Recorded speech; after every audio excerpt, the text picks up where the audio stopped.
আমাদের প্রতিদ্বন্দ্বী যেসব জোট আছে তাদের মধ্যে সিট ভাগাভাগি নিয়ে কি পরিমাণ ঝামেলা হচ্ছে, যে অমুক দলের 30%, তমুক দলের 40%, সেই হিসাব নিকাশ এবার বাংলাদেশের জনগণ তাদের ভোটাধিকার মধ্য দিয়ে বদলে দিবে। ঐক্যমত্য কমিশনের সংস্কারের যে বিষয়গুলো এই গণভোটে আছে তার থেকে আরো বেশি সংস্কার আমরা করবো, এই কমিটমেন্ট আমরা দেশবাসীকে দিতে চাই। গত 17 বছরও দেখেছে, সর্বশেষ 1.5 বছরও তারা দেখেছে যে 17 বছরে যে ঘটনাগুলো ঘটেছে, একটা দলের মধ্যে যাদের মধ্যে ক্ষমতায় আসার কনফিডেন্স বিল্ড করেছে, তারা সেই 17 বছরের কার্যক্রমেরই এক ধরনের পুনরাবৃত্তি গত 1.5 বছরে করেছে। আমরা 2024 সালের গণঅভ্যুত্থানের পর বাংলাদেশ প্রায় দীর্ঘ 17-18 বছর পর বাংলাদেশের মানুষ অধীর আকাঙ্ক্ষা নিয়ে ভোট দেওয়ার, ভোটাধিকার প্রয়োগের আকাঙ্ক্ষা নিয়ে অপেক্ষা করছে। আমরা বাংলাদেশের ইতিহাসে একটি ঐতিহাসিক সময় পার করছি। এবারের নির্বাচন নির্ধারণ করবে বাংলাদেশ বিগত 50 বছর স্বাধীনতার পর যেভাবে চলেছে আগামী দিনে সেভাবে চলবে কি চলবে না। এবারের নির্বাচন নির্ধারণ করবে বিগত 17 বছরে বাংলাদেশের জনগণ যে কালো অধ্যায়ের মধ্য দিয়ে গিয়েছে, আগামীর দিন সেরকম হবে কি হবে না। এবারের আপনাদের ভোটাধিকার নির্ধারণ করবে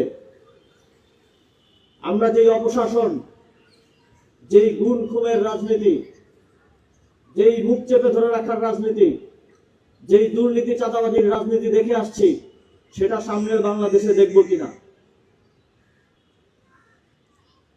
আমরা এবার এমন একটি নির্বাচন দেখতে চাই, জনগণকে তাদের ভোটাধিকার এমন ভাবে প্রয়োগ করতে আহ্বান জানাতে চাই যাতে করে এই নির্বাচনকে, এর মধ্য দিয়ে হওয়া গণতান্ত্রিক উত্তরণকে বাংলাদেশের মানুষ, আমাদের পরবর্তী প্রজন্ম শ্রদ্ধা ভরে স্মরণ করতে বাধ্য হয়। আমরা প্রত্যাশা করি বাংলাদেশের জনগণ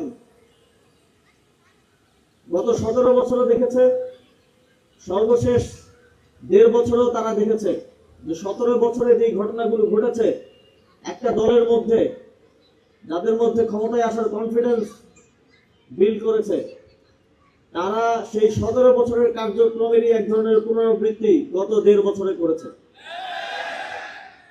17 বছরে ঠিক যেই বিষয়গুলো আমরা দেখেছি, যার কারণে একটা গণঅভ্যুত্থানের পটভূমি রচিত হয়েছে, তার সকল লক্ষণ আমরা সেই দলের মধ্যে দেখতে পাচ্ছি। আমরা তার একটা ড্যামও দেখেছি, গত 1.5 বছরে বাংলাদেশের মানুষ দেখেছে। বাংলাদেশে গণতন্ত্রের ইতিহাসে যেই ইকুয়েশন 50 বছর 55 বছর ধরে চলে আসছিল, সেই প্রত্যেক ইকুয়েশন এবারের নির্বাচনে ভেঙে গেছে। ইতিমধ্যে আপনারা যদি রাস্তায় যান, বাজার করতে গেলে যে সবজিওয়ালা আছে, রিক্সায় উঠলে যে রিক্সাওয়ালা মামা আছেন, শিক্ষক ছাত্র থেকে সকল শ্রেণী পেশা কমিউনিটির মানুষ আছেন, তাদের সাথে যখন আমরা কথা বলি, তখন আমরা সেই পলিটিক্যাল ডেমোগ্রাফির যে পরিবর্তন হয়েছে সেটা উপলব্ধি করতে পারি। সুতরাং আগের যেই গতানুগতিক হিসাব নিকাশ, যে অমুক দলের 30%, তমুক দলের 40%, সেই হিসাব নিকাশ এবার বাংলাদেশের জনগণ তাদের ভোটাধিকার মধ্য দিয়ে বদলে দিবে। আমাদের 10 দলীয় ঐক্য, আমরা প্রথম থেকে বলে আসছি, আপনারা দেখবেন অন্যান্য যেসব জোট হচ্ছে, আমাদের প্রতিদ্বন্দ্বী যেসব জোট আছে, তাদের মধ্যে সিট ভাগাভাগি নিয়ে কি পরিমাণ ঝামেলা হচ্ছে, এবং যাদের সাথে তাদের সমঝোতা হয়েছে তাদের আসলেও কি পরিমাণ সমস্যা হচ্ছে। আমরা প্রথম থেকে বলে আসছি, আমাদের এই ঐক্য কিছু প্রিন্সিপালের ভিত্তিতে আমরা এই ঐক্য গঠন করেছি। আমরা কোনো সিট ভাগাভাগি কিংবা ক্ষমতার ভাগাভাগির আলোচনার মধ্য দিয়ে ঐক্য গঠন করিনি। আমরা এই ঐক্য গঠন করেছি বাংলাদেশকে মুক্তি দেওয়ার জন্য।